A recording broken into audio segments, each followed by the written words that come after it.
Hi friends, it's Sunday morning, the third weekend of March now, and it's absolutely beautiful out there. There's a really nice sunrise as I was driving in the car, but it is -2, so it's a little bit nippy.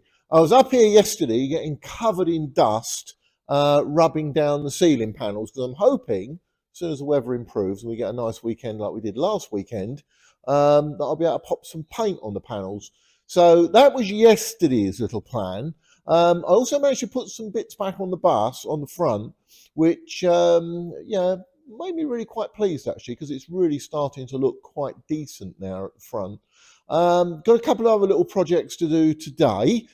Hopefully, I know I said last week I was going to try and put that emergency exit window in, but the amount of dust that I created in here yesterday is becoming quite imperative because the cab is now covered in dust and I'm going to have to clean it out at some point because it did look really good about 3 or 4 months ago before I started all this rubbing stuff down business. So anyway, there we are this week. Good news. The injectors are now ready for collection. So next week I might well be able to get the injectors back in the bus and see if she starts. And that'll be the first time in several years. I think probably about 25 years. So yeah, stick with us. Let's see how we get on today. First thing I'm going to do is it's so damn cold before I put my overalls on, make a coffee. Yeah, it's got to be the first priority. So anyway, stick with us. Let's see how we get on today. And that gives me an opportunity to drag out this old picture taken about a year ago. Always start a day with a cup of coffee. But what a beautiful sunrise on Sunday. Saturday was a little bit naff, to be honest with you, but Sunday was as gorgeous as this. Only problem was it was like about -3 and it feels colder in the barn as well. So that sort of limits what I want to do. Not helped by the fact that I got up really early. I got up there at 6 a.m. and I'm beginning to wonder whether with this bad weather or sort of cold weather we expect at this time of year, whether maybe I'll go up there a little bit later and stay later. On Saturday, I didn't leave until gone 7 because it was really quite nice and warm. So anyway, stroll on summer. Right, let's get on with this RT, shall we? Right, I really do want to progress this job. These are the ceiling panels for inside. So you haven't been following the videos that I've done. My brother came round over Christmas and cut these and made all these boards up for me and all the bits of beading as well. All I need to do was put some primer on it and then some undercoats. What you're actually looking at is the undercoat. I made it up basically. It was a bit of white undercoat, a bit of sort of London Transport yellow that they put on the doors, canary yellow, whatever, plus some other stuff as well. So I just made it up basically, and it's going to act as a decent base coat, I hope, for the top coat, which is not as yellow as this. Now, in the earlier introduction, you saw that picture of me completely covered in this dust. That jacket, I actually took that home, I think last week, and I washed that. That's one that I just wear when it's really cold up the shed. And I didn't expect to create so much dust. By the end of my session of rubbing down about 6 of these panels, the RM alongside 1804 was completely covered in dust, all this yellow dust everywhere, and that dust also was going in the cab of the bus as well. So you might recall going back last year, I was really quite pleased with that, but it's now starting to look like an abandoned house, unfortunately. So yeah, dust is a really bad thing, and also as you probably appreciate, when you paint in this environment as well, I wouldn't do anything now, I wouldn't do any painting at this stage. There certainly wouldn't be any wet paint in there, so I'll start off with doing rubbing down and stuff like that, let the dust settle, do what I can to clean it up, and then I'll do my painting. But sadly it does still float around in there and cause problems. But yeah, it's not going to get a perfect finish with it, but do what we can. So right, anyway, these panels are, as you can see, clearly underway. I would really like to get that top coat on as soon as the weather improves, slap some top coat on it. You can see how much dust I created. This is my tripod that I use to film these kind of events. So yeah, you can see how much dust is on there. It's gone yellow. And this was a bit of one of those panels also requiring a bit of attention. This is wood filler, and I put that on about a week ago and let it dry off. Unfortunately, there was some sort of strange dimple in the paint, but by the time I've finished rubbing it down, virtually all of this had gone. I just hope that I've managed to lose it, because otherwise it's where it is. It's just to the edge of where the stanchion poles are. So when you board the bus, you'll actually see it. If it was off to one side, it was over one of the seats, you probably might not see it. But where it is, unfortunately, it really sort of stands out. And I didn't notice it until I chucked some paint on the other day. And while the paint was drying, I could see these strange dimples in the paint. But yeah, mate, I did a bit of a job in progress, I think. So right, so that's one of the first panels finished. You can tell that because the bus alongside hasn't got covered in dust. Yeah, so that's the first one done. Only another 4 or 5 to go. But luckily, I'm not going to run you through all 4 of them, or 5 of them, or 6 of them, or however many there were.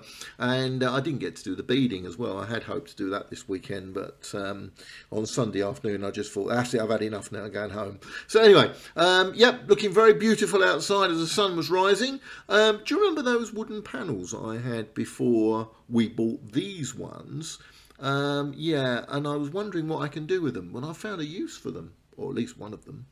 So I've been wondering what to do with these panels, and I found this sort of temporary use for this one. This is one of those panels that I bought for the ceiling of the RT, and there are too many imperfections in them, so we decided it'd be cheaper to ditch them rather than to push on. What I'm doing here is I've got RM1804, which has got hopefully adjusted headlights on it. So I'm using this board to act as a sort of a target, so I can make marks on it for the full beam and dipped. Because obviously the RT, I mean, you don't need to bother with RTs because they don't need MOTs, but I didn't really want the lights to be hugely out of adjustment. Right, so I moved this board over to the same position from the bus as 1804. So, yeah, there we are. You can see how out of a line they were. The one on the left is the near side headlight, and the one on the right is the offside headlight. Now, the bus is slightly raised, so I've tried to compensate for that. You know, like I said just in the bit just now, we don't need to do MOTs on these, but I really don't want the lights being hugely out of alignment. So, yeah, you can adjust the near side. The offside was pretty much in the right position. Right, this is something else I needed to put back on. This is this little grippy plate that sits on the wing. You might recall from a previous episode that this wing just under here was really grotty. But anyway, so I haven't really bothered too much with that, but this is the plate back now. I painted this ages and ages ago. I'm about to find out this rivet doesn't want to go in, but there is a trick for this when you get rivets that don't want to go in holes. You use the air riveter as a hammer. There you go, that's that. At least you know the rivet's going to be well adhered in there. So anyway, there we are. I wasn't too happy with that little that silver plate edge. It's just aluminium, and over the years it's been kicked really hard and bashed about, so I really couldn't get that to look brand new. I might have to, regretfully, I might have to paint it silver or something, or even paint it green. I think I prefer it silver, but yeah, it looks a bit cruddy. So I needed to get that back in. So that's another little piece done at the front of the bus. You might also notice I put the little lamp surround on around that side light. The masking paper is still on there, which stopped a lot of the dust getting into the cab, but not all of it. But later on in the day, I pulled all that masking paper off. Right, something else I wanted to pick off was to get this little cover plate back. The cover plate's sitting on top of the chassis.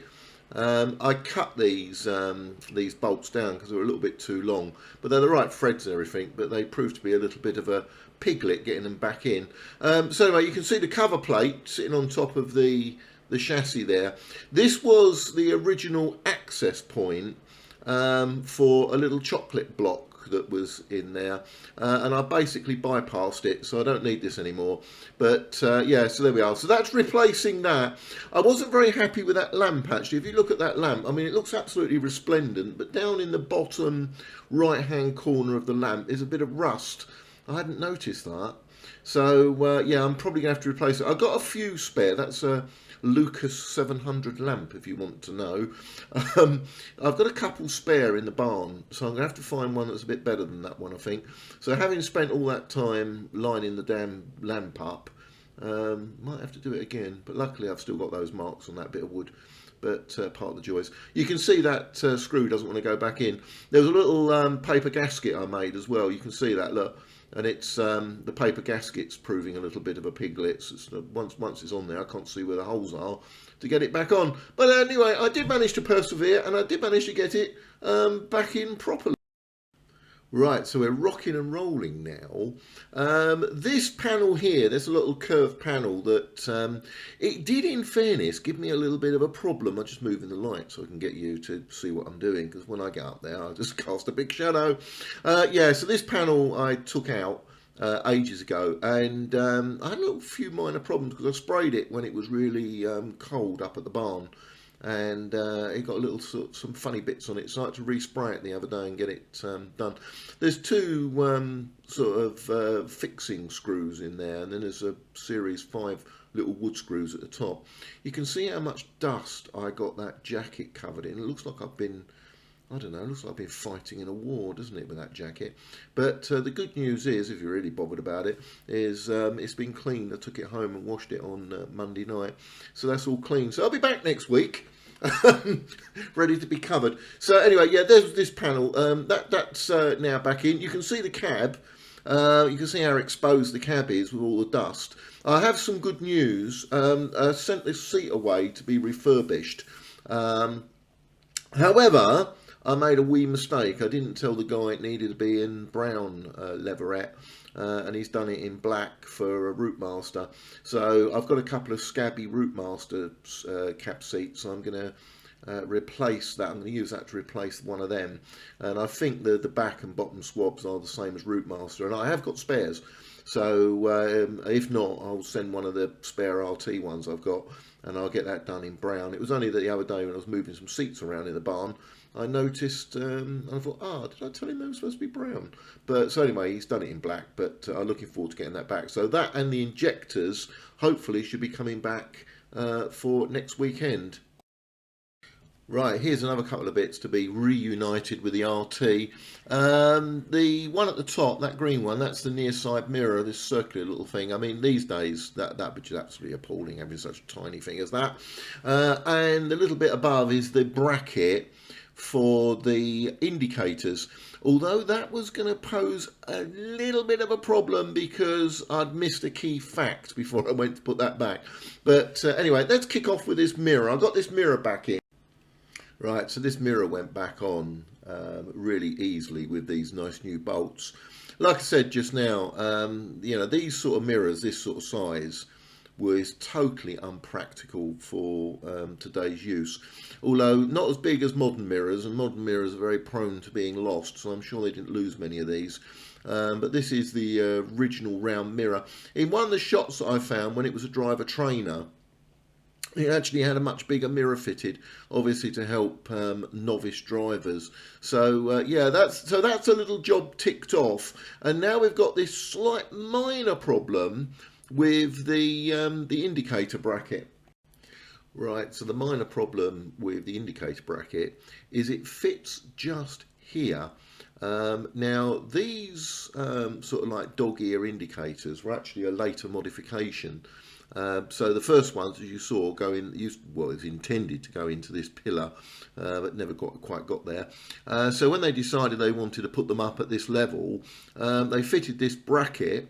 Unfortunately, or fortunately, whichever way you want to look at it, the bracket went over the beading. So I needed to put the beading back, and I hadn't planned to do that because if you see that other bit of beading, which is propped up just there, sticking out from inside the bus, I planned to take this side of the bus out, and I didn't want anything overlapping over those panels because yeah, if I left the beading loose at one end, I wouldn't be able to get the mastic under it, if you see what I mean, and it'll just be in the way of the work that I need to do when I strip out the near side of the vehicle.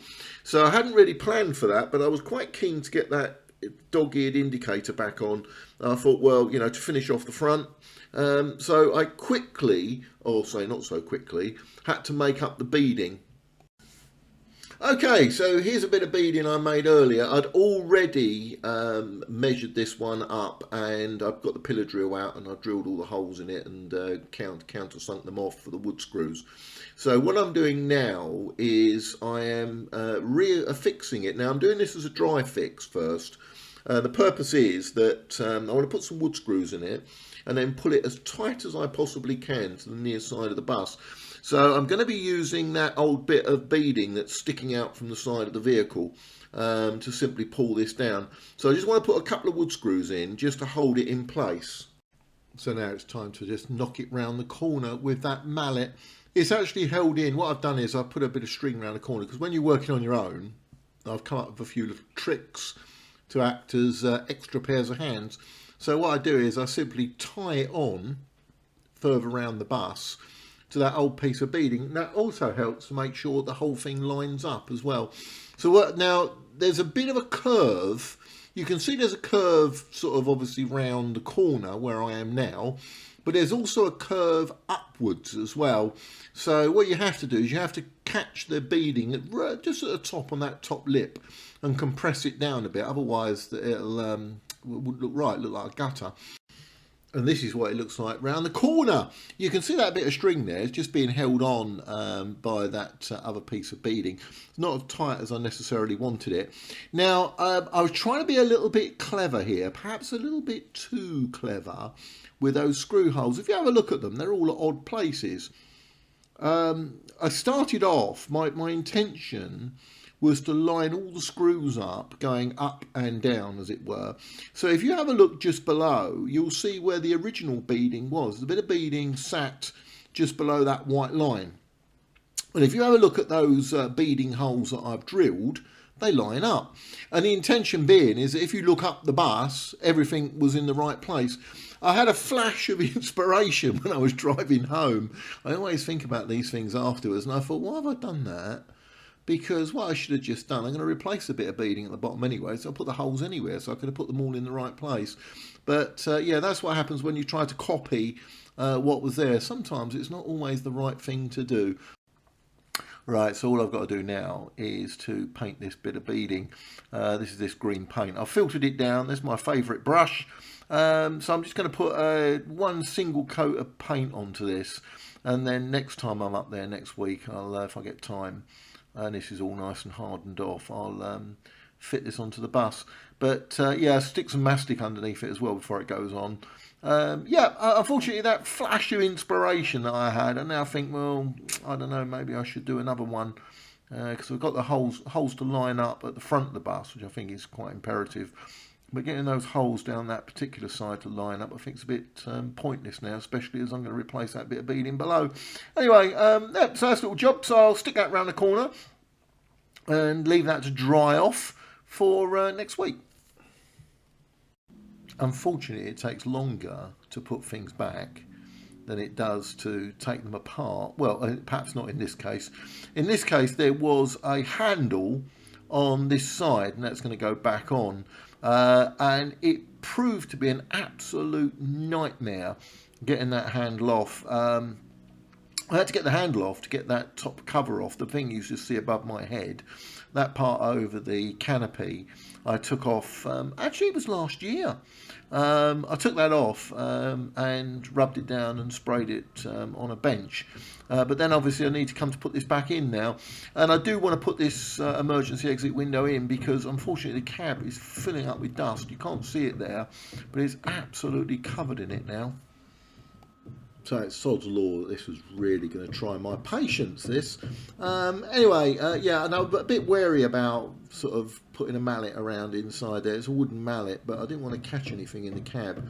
So I was being just a little bit careful with the mallet. But anyway, never mind. Right, so let's move on to the next. Let's put this ledge in. Right, so, I mean, this is looking quite pretty. I'm quite happy with this. It almost looks brand new. There's that little brown that I put on there last week. You might recall that I put 2 coats of brown on that ledge. And that metal plate that I put on the previous edition. This is the ledge that holds in the bottom of the emergency exit window. Now, there's an important point coming up in a minute. It's quite important to me that I get all these holes to line up correctly, because these are the original holes. And therefore, if you're using the original holes, everything should go back correctly. Although, I was in for a bit of a surprise later on, and it wasn't a pleasant surprise, to be honest with you. I suppose in traditional YouTube fashion, we should have rousing music that makes you realise that something's going to go horribly wrong. Now, this window, this space here, is for the emergency exit window, which I'm now trying to position over the top of the engine. Bear in mind I've got the engine cover off, so I don't really want to put too much weight on the valves. I've got some stuff over there just to protect it. And I also further apologise because it's not a particularly good angle of me either. And this is a little bit heavy. It really should be a two-person job. But the idea of the emergency exit window is obviously in an emergency. The bus driver will simply turn that handle. There's one inside the cab and there's one now just above my head, which I managed to fit.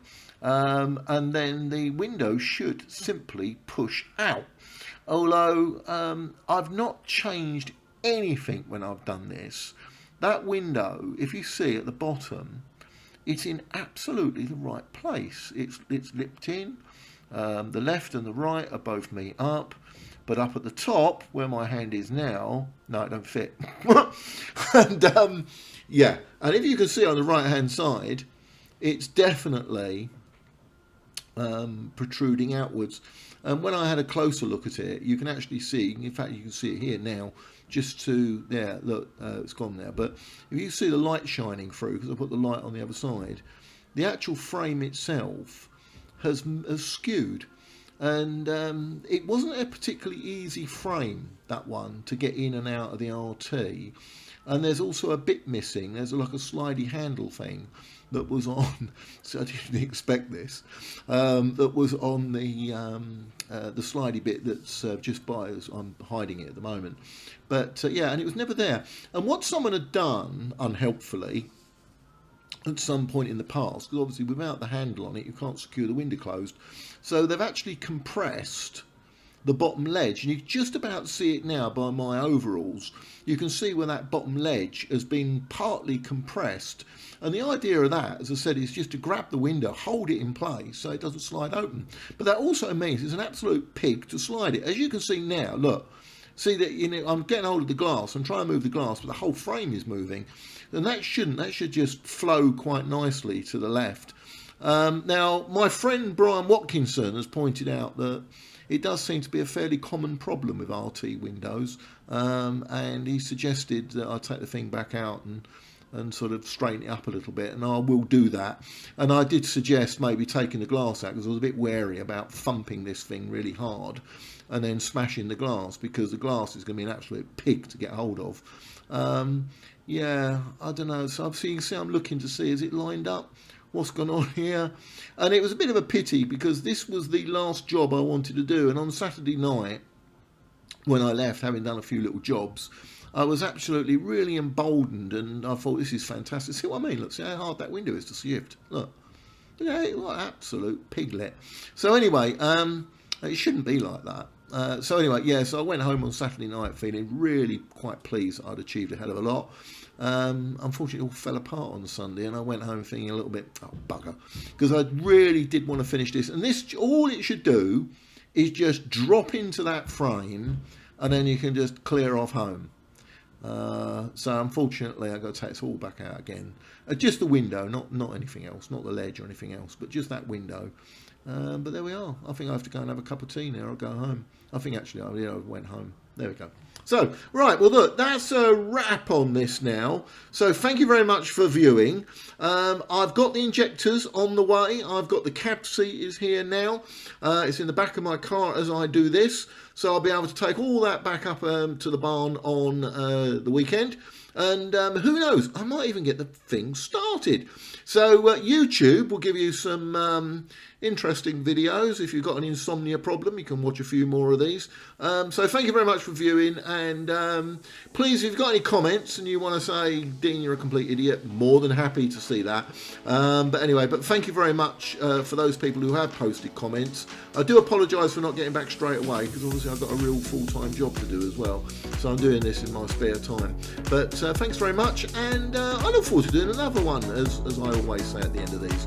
So all the best, and cheers, bye-bye.